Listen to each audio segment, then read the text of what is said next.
additional benefits to Schedule BPAs for the government.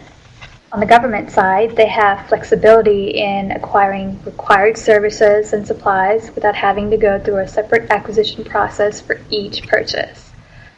It saves the government administrative time and money through consolidated payment and summary invoicing processes. It assures government best pricing through use of pre-negotiated rates and volume discounts. And another benefit, funding is not needed until the orders materialize underneath that BPA. Some of the benefits to contractors is that it simplifies the production and revenue planning process for them. It increases revenue through volume purchases, and it helps them provide quicker turnaround on orders, which should help them improve cash flow. Now there's two types of Schedule BPAs. There are single award BPAs and multiple award BPAs. Now the FAR has a preference for multiple award BPAs, though it does acknowledge that at times a single award BPA may be appropriate. Now choosing a multiple award BPA encourages and facilitates competition when you're placing orders because you're not going to one vendor. You still have to get each BPA holder to submit a quote. When you're considering a single award versus a multiple award BPA, the CO has to consider the four items on the screen. One is scope and complexity of the requirement. Two is the benefits of ongoing competition that exists with multiple award BPAs, and the need to periodically compare multiple technical approaches or prices. The third circumstance to consider is the administrative costs associated with multiple BPAs. And the last are the technical qualifications of the scheduled contractors. Now, single award BPAs, as we mentioned, aren't preferred in the FAR, but they are possible. The duration of single award BPAs are limited to 1 year with up to 4 one-year options, the exercise of which must be approved by the competition advocate of the ordering agency. No longer time frame is allowed, so you can't have a single award BPA longer than 5 years at all. And the single award BPA is established using the procedures of FAR 8.405-3.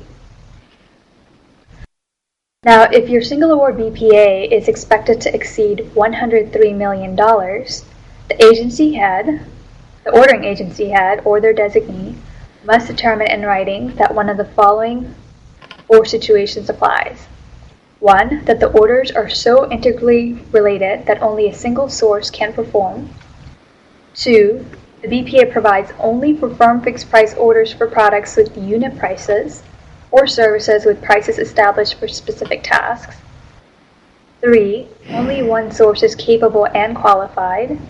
Or 4, for public interest. Those are the 4 circumstances under which a single award BPA, which is valued over $103 million, can be established. Now, this written determination is in addition to any limited sources justification that is required by the FAR. However, these 2 documents may be combined into one. So that's the written determination for single award BPA exceeding $103 million and unlimited sources justification.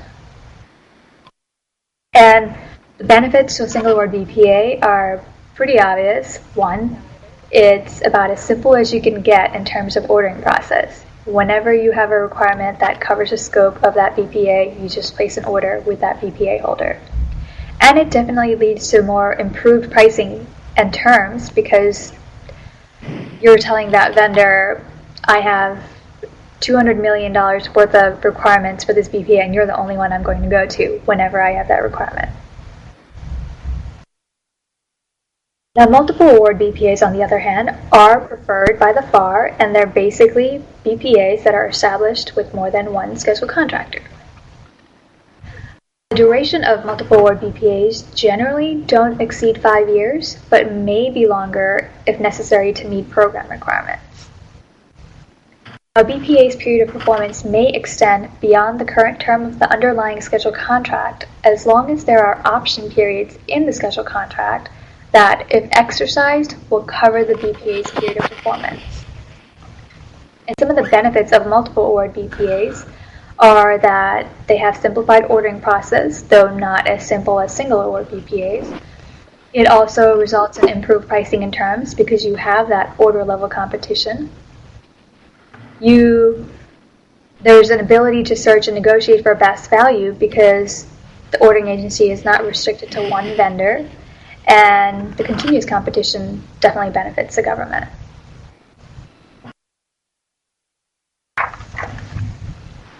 Now, the multi-agency Schedule Bpa is basically a BPA that's established and available for use by more than one agency. Before a multi-agency BPA is established, the ordering activities need to identify, define, and consolidate their requirements to obtain greater discounts. In a multi-agency BPA, all participating agencies must be identified along with their estimated requirements at time of BPA establishment. Alright, moving on to the second part of the presentation, which is how do you set up a Schedule BPA? The first thing when you're setting up a Schedule BPA is how many BPAs do you want to establish? Now, there's no optimal number of awardees for a BPA. The number will depend on factors such as the scope and complexity of your requirement, benefits of ongoing competition, and the need to periodically compare multiple technical approaches or prices, administrative costs of managing multiple BPAs, and the technical qualifications of the scheduled contracts. Now, this decision that you make on how many BPAs to establish, single award, multiple award, this decision must be documented in your acquisition plan or the BPA file. Now, ordering activities may consider socioeconomic status when identifying contractors for consideration of a Schedule BPA. And ordering agencies can take credit for awarding orders to these firms to meet their agency goals.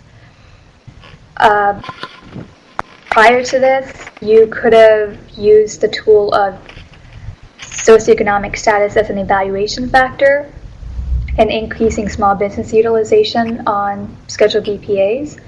But as of about a month ago, now you have the option of, or agencies have the option of setting aside Schedule BPAs for small business or a specific socioeconomic program. So that's a new tool. It's up to CO discretion which tool best suits their needs and what's best for the government.